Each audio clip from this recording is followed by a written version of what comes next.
विदर्भामध्ये उन्हाचे चटके आणखी तीव्र होणार आहेत। फेब्रुवारीच्या अखेरीस उन्हाचे चटके वाढणार आहेत। विदर्भातील तापमान फेब्रुवारीमध्येच 40शी पार जाण्याची शक्यता आहे। पुढच्या आठवड्यामध्ये पारा 40शी गाठेल असा अंदाज आहे। विदर्भातील बहुतेक जिल्ह्यांमध्ये पारा 35 अंशांच्या पुढे नोंदवला गेलेला आहे। विदर्भात सरासरी तापमानामध्ये 2 ते 5 अंशांची वाढ होण्याचा अंदाज हवामान खात्याने वर्तवलाय। आणखी तपशील आपण घेणार आहोत। प्रतिनिधी जितेंद्र शिंगाडे आपल्याशी जोडले गेलेत त्यांच्याकडून। जितेंद्र, फेब्रुवारी अजून शेवटाकडे जाईपर्यंतच जर पारा 40शी पार जात असेल तर त्यापुढे संपूर्ण उन्हाळा संपेपर्यंत विदर्भकरांची चिंता आणखी निश्चित वाढेल। याबाबत आता सगळ्या विदर्भातल्या नागरिकांसाठी काही सूचना जारी केल्यात का?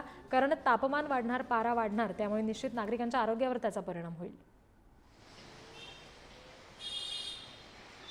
नक्कीच, कारण विदर्भातील उन्हाळा जो आहे तो सर्वांना परिचित आहे। विदर्भातील उन्हाळ्यातील तापमान हे 45 डिग्री आणि त्याहून अधिक असतं। अनेकदा त्याचा अनुभवही आलेला आहे। मात्र आता फेब्रुवारी महिना अजून संपायचा आहे आणि फेब्रुवारी महिना सुरू असतानाच उन्हाचे चटके जाणवायला लागले आहेत। आताची जर विचार केला, आताच्या परिस्थितीत 9:30 वाजलेले आहेत आणि आतापासूनच उन्हाचे चटके जाणवायला लागलेले आहेत। अनेक जिल्ह्यातील जे तापमान आहे ते 35 अंशाच्या वर गेलेलं आहे आणि कमाल तापमान आणि किमान तापमानही हे 20 डिग्रीच्या वर आहे। त्यामुळे गेल्या वेळेपेक्षा यावेळेस तापमान आणखी तापणार की काय असं शक्यता वर्तवण्यात येत आहे। यावेळेस हिवाळा जसा पाहिजे तसा आलेला नाही आहे, कारण जानेवारी महिन्यापर्यंत तापमान आणि फेब्रुवारी महिन्यातलंही हिवाळ्यातील जे तापमान असतं ते अनेकदा 15 डिग्री ते 20 डिग्रीच्या आत असतं। मात्र आज तापमानाचं जे आहे ते 30 ते 35 डिग्रीवर तापमान गेल्यामुळे उन्हाचे चटके जाणवू लागलेत आणि त्याचा निश्चितच परिणाम जो आहे तो नागरिकांच्या आरोग्यावर देखील होण्याची शक्यता नाकारता येत नाही। आणि त्याच अनुषंगाने आजपासूनच जे आहेत त्या अनेक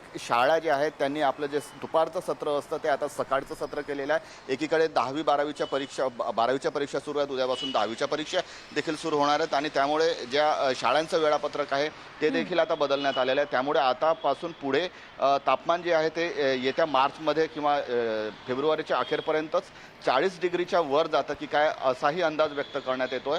मात्र नक्कीच एवढं म्हणावं लागेल की आता तापमान वाढतंय, तापमान वाढीला आता सुरुवात झालेली आहे। होळी अजून बाकी आहे। आपल्याला माहिती आहे की होळीपासून तापमान वाढीला सुरुवात होते, मात्र त्यापूर्वीच तापमान वाढण्यास सुरुवात झाल्याने त्याचा परिणाम नक्कीच आता आरोग्यावर देखील होण्याची शक्यता नाकारता येत नाही। रिद्धी, अगदी जितेंद्र, धन्यवाद या सगळ्या सविस्तर माहितीसाठी।